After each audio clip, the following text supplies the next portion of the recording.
Yeah, it wasn't, my best tennis off the serve, but off the ground, I thought I didn't play too bad. I knew she was going to come in being aggressive, and the first set she was giving me a little bit more errors, but second set they were, her shots were landing, and she was, playing pretty powerful. So I was just trying my best to get through it. Go ahead, Matt. Yeah. Hey, Coco. Hi. Well done.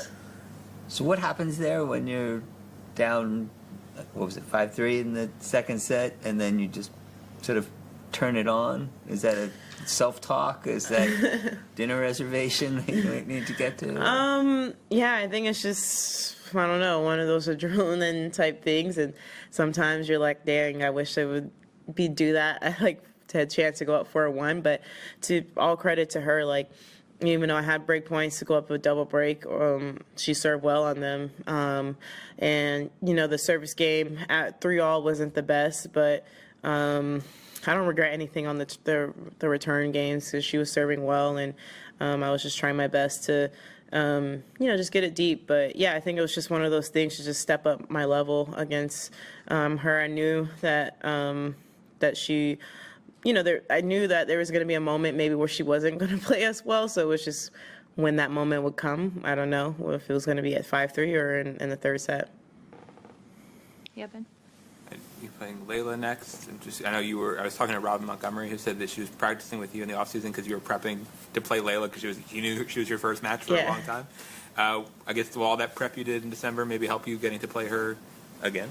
Yeah, I knew that I wanted to play with some lefties in the offseason because I knew it was going to be my first match, and I guess I practiced with Robin, and then there was a guy that I practiced with, lefty, because most of the time I have my hitter, he's righty, and unfortunately he cannot hit lefty, so I think it was something that I wanted to prep for, just be ready for, and I knew in United Cup she was going to have the schedule like weeks beforehand. I knew she was going to have a match before she had to play me, so I was like, okay, I have to be ready because she'll have a chance to like work her way into things. But I guess, I don't know, we'll see 2 days from now if it'll make a difference or not. Obviously, I did well at United Cup, but it's a different match, different story, and anything can happen.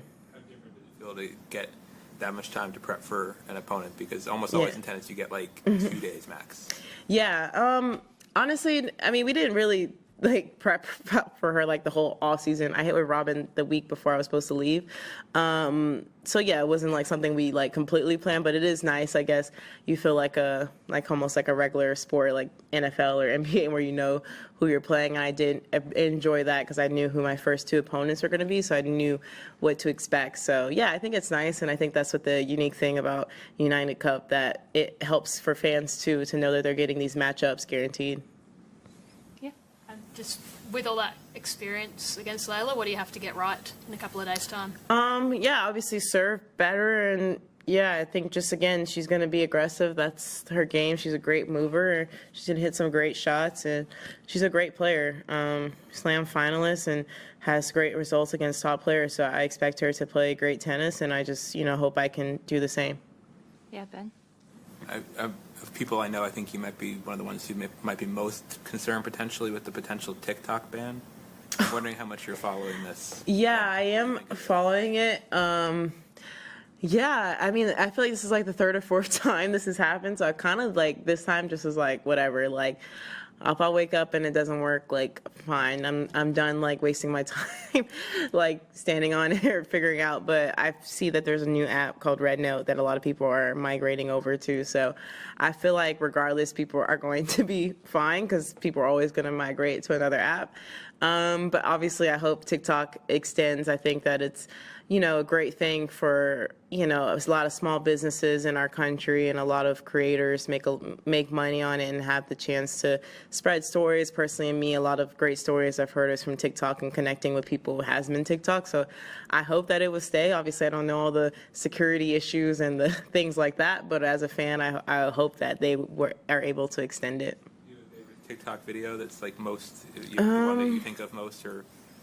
Ooh, there's like a lot of trends. There's like this pig online, his name is Merlin, and he knows how to like press buttons so he can talk, so I think it's pretty funny. It's pretty sassy pig, so I will miss Merlin the most. Matt, go ahead. What you're so used to, I imagine, sort of leading things off here. That's often your time slot, maybe even the second match, but not so often at night. What is your routine during the day here when you do play at night? Yeah, usually I just go to the gym in the morning at the hotel, do something pretty light, and then just sit in my hotel room. I'm not really one that, sometimes if I'm like feeling like not lazy, I'll go for a walk or something like that, but usually I'll just sit in my hotel room. Today I was just watching tennis and talking to my boyfriend, and that's pretty much about it. I don't really do much on days of just waiting around. But yeah, I was excited though. I was like getting excited to play on Rod Laver because it's one of my favorite places to play on, especially at night. So I was really excited to see that I got scheduled at night. What matches were you watching? I watched, who did I watch today? I watched Laura and Quinn win. I watched a little bit of Naomi and Carolina. Trying to think of if there was any men. Yeah, I didn't really watch much of the men today, but usually I'll watch the men like if one of my friends are playing. But women, I like to just I just like to know what's going on, and yeah. Howard? I was going to ask about that, about the watching. Yeah. I mean, are you studying these matches at all, or is it more like background noise kind of thing? Yeah, definitely background noise. I think it's like, because I'm always like on the app looking at scores, just, I don't know, I'm a tennis fan, so I'm just looking at scores, and sometimes if I see if it's about, like somebody's about to win or a tight score line, then I'll turn it on, but definitely not watching like the whole matches because I don't want to surround my day with tennis, but for sure, like when it's, like a tight scoring line, I like to see what happens because then people talk about those moments and I can actually like know what happened. Did if I could just, Yeah, go did you ahead. see any of the either highlights of the Joao Fonseca Rublev?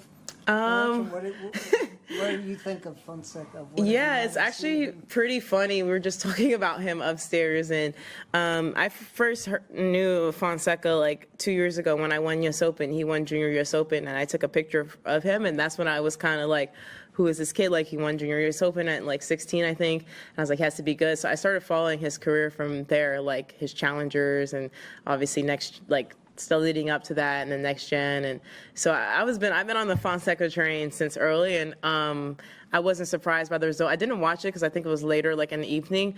But I like wasn't surprised. I kind of called it. I said that he was going to beat Rublev. I didn't think it was going to be straight sets. I thought it was going to be like 4, but yeah, he's good. And I don't know him at all personally, but I've just been a fan of him for at least like a year and a half, 2 years. So it's great to see like him like on the biggest stage performing well, and hopefully like he'll stay in his lane, not listen to the hype, and just enjoy it because he seems like a great personality too.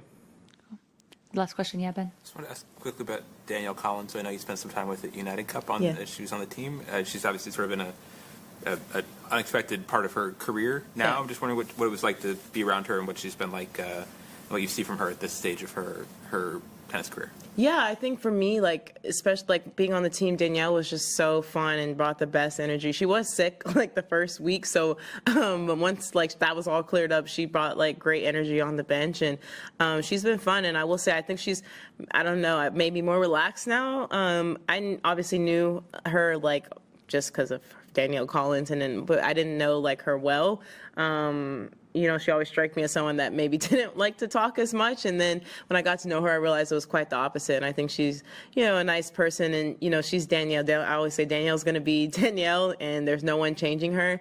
And she doesn't care either. And that's something that I could respect when, somebody like, knows who they are. And yeah, but on the bench, she brought like the best energy, and she was super nice and honestly kind of critical in some of those moments and tough moments in United Cup. Danielle being Danielle mean? Just being her, like authentically herself. I mean, if you know Danielle Collins, you know exactly what I'm talking about. Being authentically Danielle. I have no other way to phrase it, but if you know, you know.